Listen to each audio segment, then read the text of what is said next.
Hi, I'm Maile Ohye, and I work with Google Search.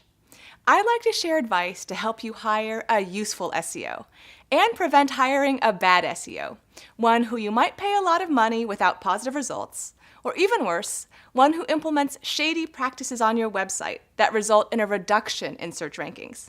SEO stands for Search Engine Optimization. To some, SEO seems like black magic.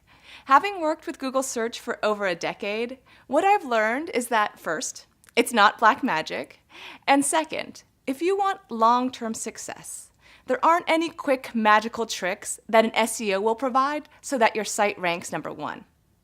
It's important to note that an SEO's potential is only as high as the quality of your business or website. So successful SEO helps your website put your best foot forward so that it ranks appropriately, in the spot where an unbiased potential customer would expect your site to be seen. A successful SEO also looks to improve the entire searcher experience, from search results to clicking on your website and potentially converting. A good SEO will recommend best practices for a search-friendly site, from basic things like descriptive page titles for a blog or small business, to more complex things like language markup for a multilingual global site. SEOs ensure that you're serving your online customers a good experience, especially those coming from a search engine, and that your site is helpful whether they're using a desktop computer or mobile phone.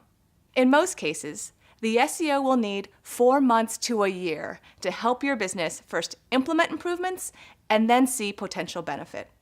My strongest advice when working with an SEO is to request that they corroborate their recommendation with a documented statement from Google, either in a Help Center article, video, or Google response in a forum that supports both, 1, the SEO's description of the issue that needs to be improved to help with ranking, and 2, the approach they prescribe to accomplishing this task. Requesting these 2 bits of information will help prevent hiring a poor SEO who might otherwise convince you to do useless things like add more words to the keywords meta tag or buy links. Because if you search for Google advice on this topic, you'd see blog posts and videos from us that clearly explain that adding keywords to the meta tag wouldn't help. Furthermore, while Google uses links for PageRank, our documentation highlights that we strongly advise against the approach of buying links for the purpose of increasing PageRank. One basic rule is that in a majority of cases, doing what's good for SEO is also doing what's good for your online customers. Things like having a mobile-friendly website, good navigation, and building a great brand. Additionally, if you're a more established brand with complicated legacy systems, then good search-friendly best practices likely involves paying off some of your site's technical debt, such as updating your infrastructure so that your website is agile and able to implement features faster in the long term. If you own a small local business, you can probably do the initial work yourself. Check out our 30-minute video series on how to build an online presence for your local business. Now, if you still believe you want to hire an SEO, here's a general process. 1. Conduct a 2-way interview with your potential SEO. Check that they seem genuinely interested in you and your business. 2. Check their references. 3. Ask for, and you'll probably have to pay for, a technical and search audit. 4. Decide if you want to hire. Let's break this down and start with step 1. Conduct a 2-way interview. In the interview, here are some things to look for. A good SEO doesn't focus only on search engine ranking, but how they can help your business. So they should ask questions like, what makes your business, content, and/or service unique and therefore valuable to customers? They'll want to know this information to make sure it's highlighted on your website for your current and potential new audience. 2. What does your common customer look like, and how do they currently find your website? 3. How does your business make money, and how can search help? 4. What other channels are you using? Offline advertising, social networks? 5. Who are your competitors? What do they do well online and potentially offline? If the SEO doesn't seem interested in learning about your business from a holistic standpoint, look elsewhere. It's difficult to do good SEO without knowing about a business's goals, their customers, and other existing marketing efforts. SEO should complement your existing work. The second step in hiring an SEO is to check references. If your potential SEO provides prior clients, be sure to check their references. You want to hear from past clients that the SEO was able to provide useful guidance and worked effectively with their developers, designers, UX researchers, and/or marketers. A good SEO should feel like someone you can work with, learn from, experiment with, and who genuinely cares about you and your business, not just getting your site the highest rank, as ultimately those techniques rarely last long if they work at all. They'll want to educate you and your staff on how search engines work so that SEO becomes part of your general business operations. Step 3 is to request a technical and search audit. If you trust your SEO candidate, give them restricted view, not full or write access, to your Google Search Console data and even your analytics data. Before they actually modify anything on your website, have them conduct a technical and search audit to give you a prioritized list of what they think should be improved for SEO. If you're a larger business, you can hire multiple SEOs to run audits and prioritize improvements, see what each has to say, and then determine who you could work with the best. In the audit, the SEO should prioritize improvements with a structure like 1. The issue, 2. The suggested improvement, 3. An estimate on the overall investment. In other words, the time, energy, or money it would take for your developers to implement the improvement, and for Google Search, as well as searchers and customers, to recognize the improvement. The SEO will need to talk with your developers to better understand what technical constraints may exist. 4. The estimated positive business impact.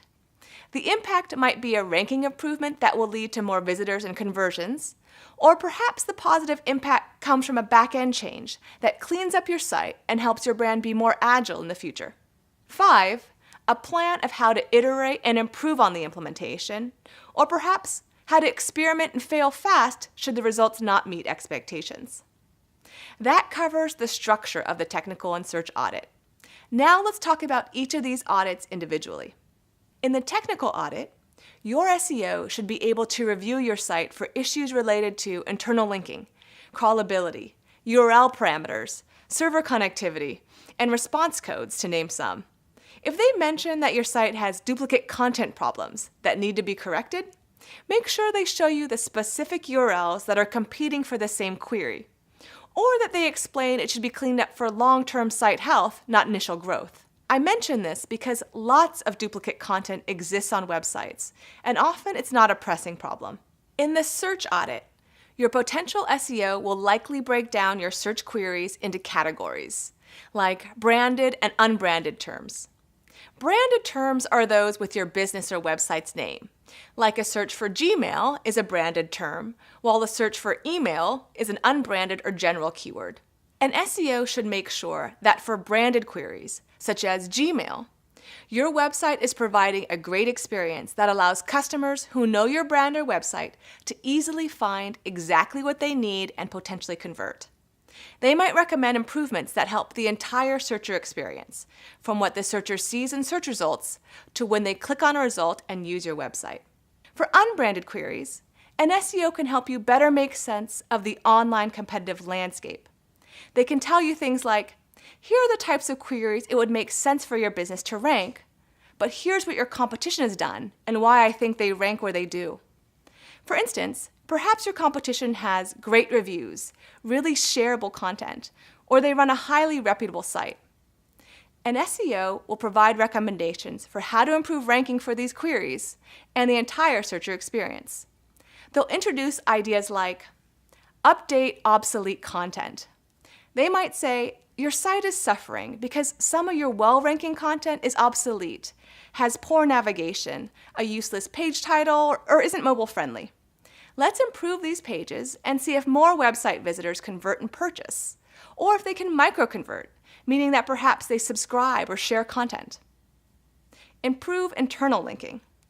Your SEO might say, your site is suffering because some of your best articles are too far from the homepage, and users would have a hard time finding it. We can better internally link to your content to feature it more prominently. Generate buzz. The SEO might say, "You have great content, but not enough people know." We can try to get more user interaction and generate buzz, perhaps through social media or business relationships.